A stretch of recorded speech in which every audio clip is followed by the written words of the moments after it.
MA final की इस class में सभी विद्यार्थियों का स्वागत है।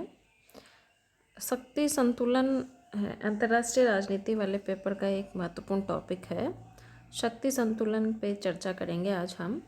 शक्ति संतुलन वो स्थिति है जो अंतर्राष्ट्रीय राजनीति में बहुत महत्वपूर्ण भूमिका अदा करती है और शक्ति संतुलन के सिद्धांत को अंतर्राष्ट्रीय राजनीति का एक महत्वपूर्ण सिद्धांत माना जाता है।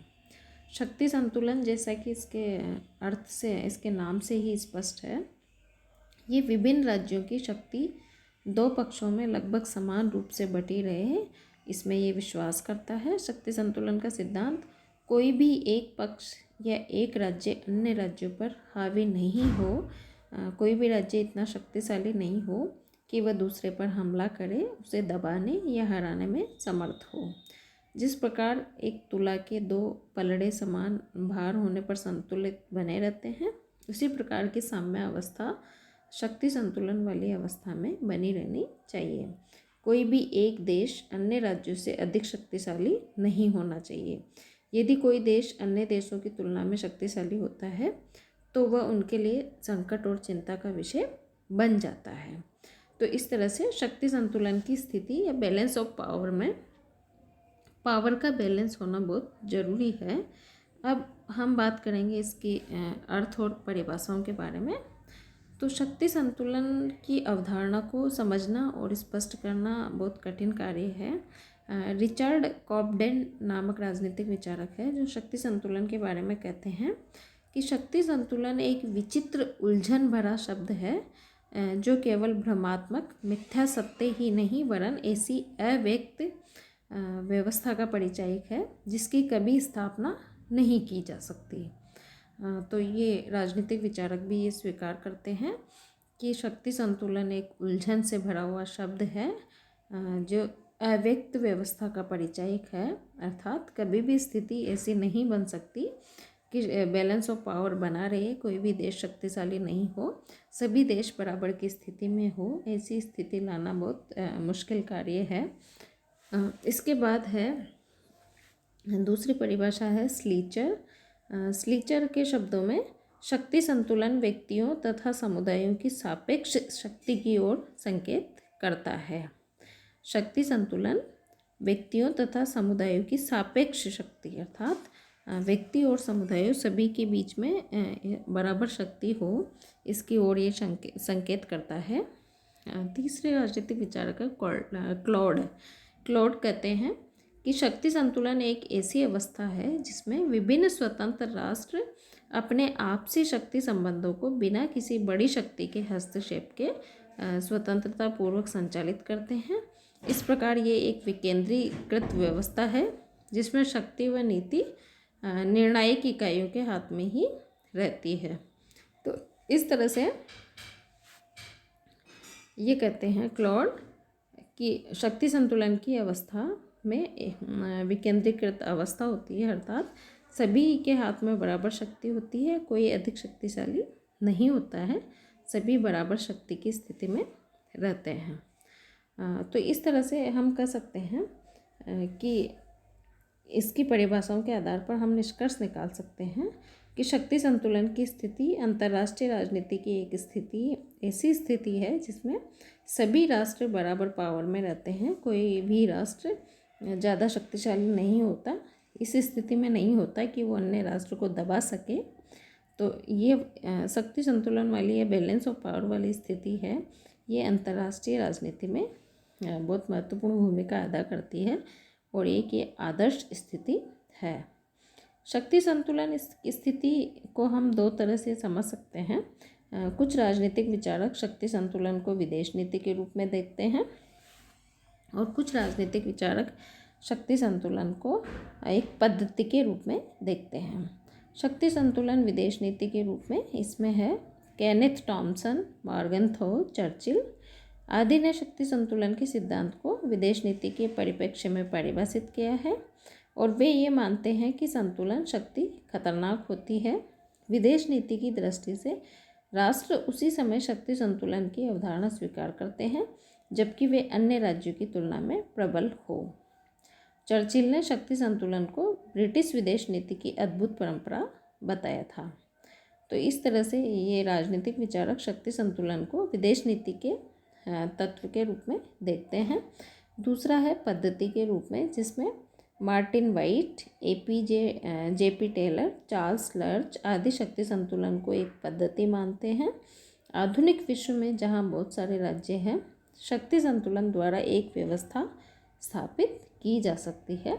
इस तरह से ये राजनीतिक विचारक शक्ति संतुलन को एक पद्धति के रूप में मानते हैं। अर्नेस्ट हॉस नामक राजनीतिक विचारक शक्ति संतुलन की अवधारणा के 8 अर्थ बताते हैं, जिससे हमें शक्ति संतुलन की अवधारणा को समझने में और मदद मिलेगी। जिसमें सबसे पहला है, शक्ति संतुलन से अभिप्राय है शक्ति का वितरण। सामान्य अर्थ में शक्ति संतुलन का अर्थ है शक्ति का वितरण या डिस्ट्रीब्यूशन ऑफ पावर। जब कोई राजनीतिज्ञ ये कहता है कि शक्ति का संतुलन परिवर्तित हो गया है, तो उसका तात्पर्य होता है कि उसका विरोधी पहले की तुलना में उससे अधिक शक्तिशाली हो गया है। तो कहने का तात्पर्य ये है कि शक्ति का वितरण में जब परिवर्तन आता है तो एक पक्ष अधिक शक्तिशाली हो जाता है और दूसरी उसकी अपेक्षा कमज़ोर हो जाता है। दूसरा है शक्ति संतुलन से अभिप्राय है शक्ति की साम्य अवस्था। शक्ति संतुलन से अभिप्राय है दो प्रतियोगी राष्ट्रों, गुटों, राष्ट्रों के समूहों अथवा प्रतिस्पर्धी दलों में शक्ति की तुल्यभारिता या समानता। शक्ति की साम्य अवस्था में अगर विश्व राजनीति में राष्ट्र अलग अलग राष्ट्र है या गुट विद्यमान है या राष्ट्रों के समूह है, तो वो बराबर शक्ति में अगर होते हैं तो वो शक्ति की साम्य अवस्था होती है। तीसरा है शक्ति संतुलन से अभिप्राय है शक्ति की प्रबलता, बैलेंस मीनिंग ऑफ हेजेमनी। संतुलन से अभिप्राय होता है शक्ति की प्रबलता। संतुलन शक्ति के वितरण का वह तंत्र है जिसमें प्रत्येक राज्य और उसके मित्र राज्य शक्ति की अति अधिकता हासिल करना चाहते हैं, अर्थात प्रत्येक राष्ट्र चाहता है कि उसमें शक्ति की प्रबलता हो, अन्य राष्ट्रों की अपेक्षा वो ज़्यादा शक्तिशाली हो। चौथा है शक्ति संतुलन से अभिप्राय है स्थिरता तथा शांति। अंतर्राष्ट्रीय राजनीति में शांति और स्थिरता लाने वाला सिद्धांत संतुलन का सिद्धांत है। संतुलन यथास्थिति की नीति का समर्थन करता है और यथास्थिति से स्थिरता आती है। शक्ति संतुलन से आक्रमण रोकने में मदद मिलने की बात कही जाती है और इसका पक्ष पोषण इस आधार पर किया जाता है कि इसमें शांति लाने की क्षमता है। तो शक्ति संतुलन वाली स्थिति अगर है, इसका मतलब विश्व में स्थिरता और शांति विद्यमान है। पांचवा है, इसका बिल्कुल उल्टा है, शक्ति संतुलन से अभिप्राय है अस्थिरता तथा युद्ध। ऐसा भी कहा जाता है कि संतुलन से अस्थिरता तथा युद्ध की स्थिति का निर्माण होता है। प्रथम विश्व युद्ध छिड़ने का कारण ये था कि जर्मनी को ये गलतफहमी थी कि उसकी शक्ति उसके विरोधियों की शक्ति को संतुलित कर सकती है और शक्ति के संतुलन से भय और अविश्वास बढ़ता है, जिसका परिणाम युद्ध होता है। शक्ति संतुलन से अभिप्राय अस्थिरता और युद्ध को बढ़ावा इस रूप में मिलता है कि जब दो गुट या विश्व में कुछ राष्ट्र जब शक्ति संतुलन बनाए रखना चाहते हैं तो अन्य राष्ट्रों के मन में उसके प्रति विरोध पैदा होता रहता है और अंत में इसका परिणाम ये होता है कि युद्ध वाली स्थिति उत्पन्न हो जाती है, जैसे प्रथम विश्व युद्ध के बाद हुई थी। चौथा है शक्ति संतुलन से अभिप्राय शक्ति की राजनीति। ऐसा भी कहा जाता है कि शक्ति संतुलन के लिए संघर्ष वस्तुतः शक्ति का संघर्ष है। शक्ति संतुलन और शक्ति संघर्ष पर्यायवाची है। तो जब भी हम शक्ति संतुलन की बात करेंगे, इससे तात्पर्य है कि वहाँ शक्ति के लिए संघर्ष विद्यमान है।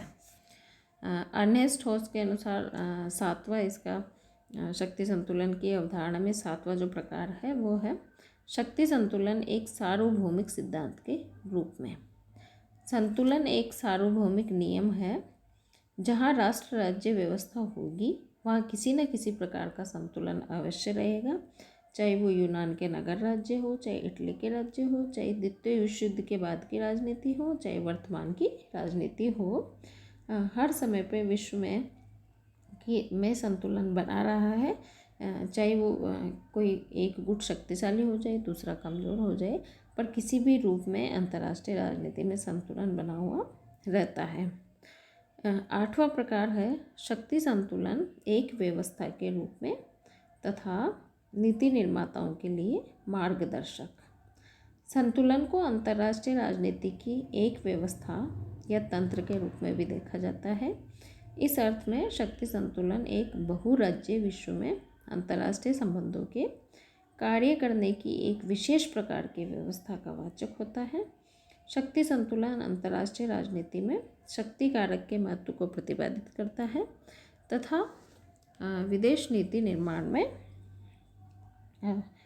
शक्ति संतुलन को ध्यान में रखने पे जोर दिया जाता है। तो इस तरह से शक्ति संतुलन एक व्यवस्था बनाए रखता है विश्व में तथा नीति निर्माता, विदेश नीति का निर्माण करने वाले जो लोग हैं उनके लिए ये मार्गदर्शक का कार्य करता है। तो ये है आज का हमारा टॉपिक, शक्ति संतुलन का सिद्धांत।